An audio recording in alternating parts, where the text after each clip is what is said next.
একসময় মানুষে কষলো হামক দ্বারা বলে কিছুই হবে না, আমি বলে কিছুই পারি না। তো আজকে তোমাদের সাথে আমি যে জিনিসগুলো শেয়ার করবো সেটা হলো আমি সারাদিন ইফতারিতে কি কি বানাই সেগুলো তোমাকে সাথে তুলে ধরবো। অবশ্যই ফুল ভিডিওটা দেখার চেষ্টা করবেন সবাই। তো চলো আজকে তোমাকে আমি আন্ডা বাড়ি দেখাই আমি কি কি রান্না করি। তোমরা তো এতদিন আমার ভিডিও দেখছিনি, অবশ্যই জানাবেন। প্রথমে আমি আলুগুলা সিদ্ধ করে নেবো, তারপরে এখানে ডিম সিলেল আছে, ডিমটা ভালো করে সিলে নেবেন বুঝছেন। তারপরে এখানে বেসন তৈরি করে লাসি। বেসন তৈরি করার সময় অবশ্যই খেয়াল রাখবেন যে বেসনটা যেন চালে লিয়া লাগে, চালে না নিলে কিন্তু খুদি একটা ভাব থেকেই যায়, বুঝতে পারছেন। ভালো করে চালে না নিলেও কিন্তু বেসন যখন করবেন ভাজবেন তখন কিন্তু আর ভাজা হবে না, কিন্তু গোটা একটা ভাব থেকেই যাবে।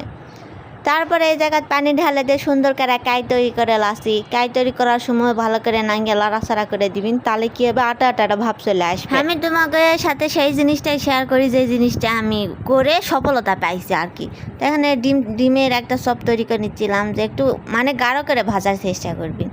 তারপর চলে এসেছি আলুর চপ করার জন্য। প্রথমে টমেটো দিছি, তারপর পেঁয়াজ, তারপর ধনা পাতা শেষ। তারপর লবণ দেন মেখে নিবেন। এরা এত সৎ লাগে তোমাকে কি কম, এত মজা লাগে। একবার তোমরা খালি করে খায় দেখো, তারপর আমার কথা কয়ে যে না আইসা আপু সত্যি কথাই কইছে শেষ। এখন তোমরা সুন্দর করে গোল শেপ করে নিবেন। তারপরে এরা কায়ের মধ্যে ডুবে সুন্দর করে লাল করে ভাজাই নিবেন। অবশ্যই কাইটা মোটা করবেন, তাহলে কি হবে আলুটার ভর্তা বের হয়ে আসবে না, বুঝতে পারছেন, আর তেলও নষ্ট হবে না। তারপর দেখো এই জায়গায় চামচ দিয়ে আলুর চপটা কিন্তু দিবেন অবশ্যই, তাহলে কি হবে হাত ভরবে না। এটা হচ্ছে ট্রিক্স, যেটা সবাই কিন্তু শেয়ার করে না, আমি কিন্তু তোমাদের সাথে সব কিছু শেয়ার করি, বুঝতে পারছি। তারপর লালকে ভাজে নিবেন, সেটা আমি প্রথমে তোমাকে কয়ে দিছি। লালকে যদি ভাজে না লান তাহলে কিন্তু আলুর চপ মজা লাগে না। তারপর দেখো আমি এই জায়গায় বেগুনের জন্য একটা পানি লিছি, তারপর এখানে কিছু পরিমাণ লবণ দিয়ে দিন। এই লবণের মধ্যে এখন আমি সুন্দর করে বেগুনটা দিয়ে দেবো, তাহলে কী হবে বেগুনটা দীর্ঘক্ষণ মশমশা থাকবে। তারপরে বেগুনটা বাসনের মধ্যে ডুবে দিয়ে সুন্দর মতন লাল করে ভেজে নেবেন। সবসময় চেষ্টা করবেন বেগুনি হোক আলুর চপ হোক সব ভাজা পোড়ার আইটেম লাল করে ভাজবা, তাহলে কী হবে অনেকক্ষণ মশমশা থাকবে আর খেতেও মজা লাগবে। তারপর এখানে বুট রান্না করবার চলে আসনু।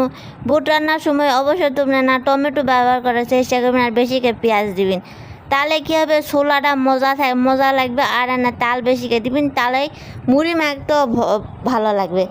পেঁয়াজি তোমাকে রান্নার আমি সেরকম ভিডিও দিবার পারিনি, অনেক দেরি হয়ে গেছিলো, এই জন্যে ওইটুকুই দেখালাম আর কি। তারপর দেখো এখানে বিশ্ববিখ্যাত বিটরুট ভাজা করছিলাম একটু, সেটাও তোমাদের সাথে আমি শেয়ার করে দিন। বিটরুট ভাজা খাইতে লাল শাকের মতো লাগে আর মিষ্টি লাগে। সবাই হয়তো খাওয়া পারবে না, কিন্তু আমি